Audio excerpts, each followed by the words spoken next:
কেমন আছেন সবাই? আশা করি সবাই ভালো আছেন। নতুন একটা ব্লগে আপনাদেরকে জানাই অনেক অনেক স্বাগত।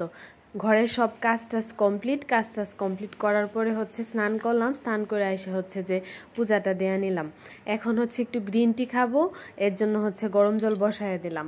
আর সকালবেলা রান্না খাওয়া ঘরের সব কাজ এগুলো কমপ্লিট। এরপরে স্নান টান করছি, তারপর থেকে আর কি ব্লগটা শুরু করলাম। তো গ্রিন টির জন্য জলটা বসায় দিলাম। বসায় দিয়ে এখন যে মাছ আর যে দুধ, মানে যা যা রান্না করবো যে মাছগুলা এগুলা নামাইলাম। আর যে সরিষা বাটা তো আমি ফ্রিজে স্টোর করে রাখি, সরিষা বাটাটা নামাইছি আর দুধও নামায় রাখছি। তো এখন গরম জল হয়ে গেছে, এগুলা নামাইতে এখন যে গ্রিন টিটা তৈরি করে নেই।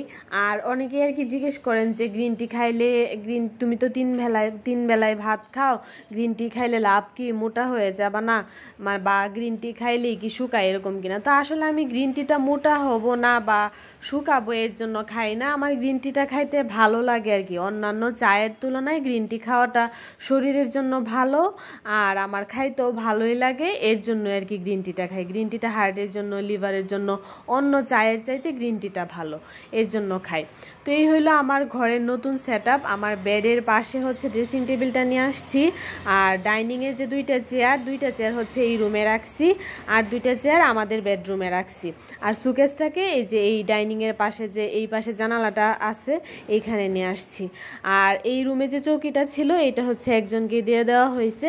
আর তুষকটা আপাতত এখনো নিচেই রাখা, এটা এখনো মানে সিস্টেম করা হয়েছে না। আমার হাজবেন্ড বলছে একটা বড় পলি নিয়ে আসবে, নিয়ে আসার পরে আর কি এটা গুছায় রাখবে। আর এইদিকে যে মাছ তো নামায় রাখছিলাম, বরফ ছাড়ছে, তো কই মাছ নামাইছি। আর যে 2 পিস সরপুঁটি মাছ আর 2 পিস পাঙ্গাস মাছ, এগুলা রান্না করব। কই মাছটা কাটা নাই, কই মাছটা কাটতে হবে আর কি, কই মাছ কাটবো। আর এইদিকে জিরার গুঁড়া শেষ, অল্প একটু জিরার গুঁড়া আছে। তো এখন যে ব্লেন্ডারে একটু জিরার গুঁড়া করে নিলাম। এখন প্রথম মানে বিয়ের পরে মানে কিছুদিনই আর কি জিরার গুঁড়া মানে বাইরে থেকে আনাইছি, মানে কিনে আনাইছি আর কি। কিন্তু তারপর থেকে আমি নিজেই গুঁড়া করি ব্লেন্ডারে। ওরে বেশি করে জিরা নিয়ে আসতে বলি, তারপর যে আমি ব্লেন্ডারে গুঁড়া করি। তো জিরার গুঁড়া করা কমপ্লিট। এখন যে কই মাছগুলা কাটবো। এখানে 4 পিস কই মাছ নিছি। এগুলা যে আমাদের রাতের আয়োজন আর কি।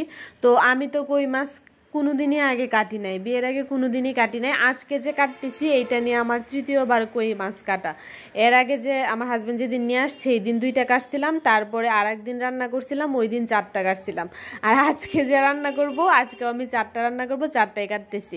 তো কই মাছটা মানে প্রথম যেদিন কাটছি, মানে মা পরে আমার ফোনে আর কি বইলা দিছে, আমার মারে যে বলছে, মা এরকম কই মাছ নিয়ে আসছে, পরে মা আমারে বলছে যে এইভাবে কাটবা। তো আমি মার মতো করে সুন্দর করে পারি না, বা আপনারা যেরকম সবাই সুন্দর করে পারেন ওরকম পারি না, কিন্তু মানে আমি শিখতেছি, যেহেতু আমি এর আগে কখনো কাটি নাই। তো প্রথম দিন যে কাটছিলাম তার চাইতে দ্বিতীয় দিন আরো সহজ লাগছে। আজকে আমার তৃতীয় দিন, আজকে আমার কাছে আরো অনেক সহজ লাগছে। তো কই মাছ কাটা কমপ্লিট, ধোয়াটাও কমপ্লিট। তো আমি কাটতেই শিখবো। সবার মতো হয়তো ওইরকম সুন্দর হয় নাই, আরো কাটতে আরো শিখতে পারবো, আরো তখন আরো ভালো করে কাটতে পারবো, আরো সুন্দর হবে। যাই হোক, তো এখন কই ভাপা করবো আর কি। তো আমি কড়াইয়ে একদম মাখায় বসায় দিব। এর জন্য আর কি আগে আমি সরিষা বাটাটা নামায় রাখছি। ফ্রিজে সরিষা বাটা যে স্টোর করে রাখি অনেক ভালো থাকে। তো সরিষা বাটা দিলাম, সরিষার তেল দিছি, লবণ দিছি, 2টা কাঁচামরিচ দিলাম, আর যে একটু হলুদের গুঁড়া দিছি। ভালো করে মাখায় নিছি। এখন হাতে তো মশলাটা ভরে আছে, হাতে একটু মানে জল নেওয়া, মানে হাতটা ধুইতে পারবো এরকম আর কি, একটু জল দিয়া দিলাম। আর একটু তো জলও দিতে হবে। জল দিয়া এখন যে ঢাকনা দিয়া কই মাছ ভাপাটা বসায় দিলাম আর কি। আর এইদিকে এখন এই মাছগুলো রান্না করব। এই মাছগুলো একসাথে আর কি ভাজবো। তারপর আর কি মাছটা মানে পাঙ্গাস মাছ 2টা ভাজা করব, আর সরপুঁটি মাছ 2টা যে এগুলো যে ভুনা করব আর কি, কিন্তু ভাজবো একসাথে। এর জন্য একসাথে করে মাখায় নিলাম। তো এগুলা মানে মাছে হলুদ, মরিচ, লবণ এগুলো মাখাইতে এই দিকের একটা পিঠ হয়ে গেছে। এখন যে ঢাকনা সরায়া একটু উল্টায় দিতেছি। আমি চুলার আঁচটা কমই রাখছি, তো এটা আবার ঢাকনা দিয়ে দিলাম, ওই পিঠটা হোক। আর এইদিকে এখন মাছগুলা ভাজতে দিয়ে দিব বাম পাশের চুলাটাতে।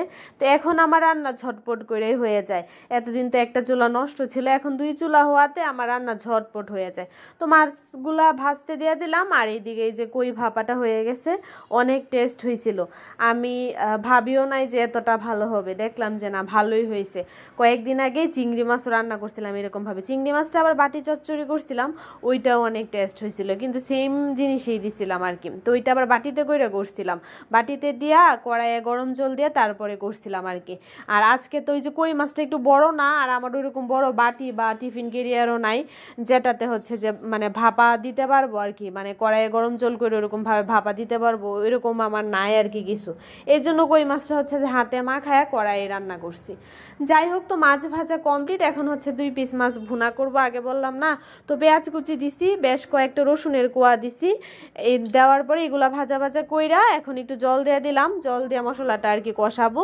পেঁয়াজ বাটা দিলাম, রসুন বাটা দিলাম, হলুদের গুঁড়া দিলাম, আর হচ্ছে জিরার গুঁড়া দিলাম, আর দিলাম মরিচের গুঁড়া, এখন দিলাম লবণ, 2টা কাঁচামরিচ দিলাম। এগুলা দিয়ে মশলাটা আমি ভালো করে কষায় নিব। কষায়া তারপর হচ্ছে যে একটু জল দিয়ে দিব, তারপর মাছ 2টা দিব, মাছ 2টা দিয়া আর একটু নাড়াচাড়া কইরা তারপর আর কি একটু ঝুলের জন্য জল দিয়ে দিব। তো আজকে আমার রান্না 1 ঘন্টায় কমপ্লিট। মানে রান্না করতে গুছায় নিলে, রেডি করে নিলে না রান্না করতে সময় লাগে না।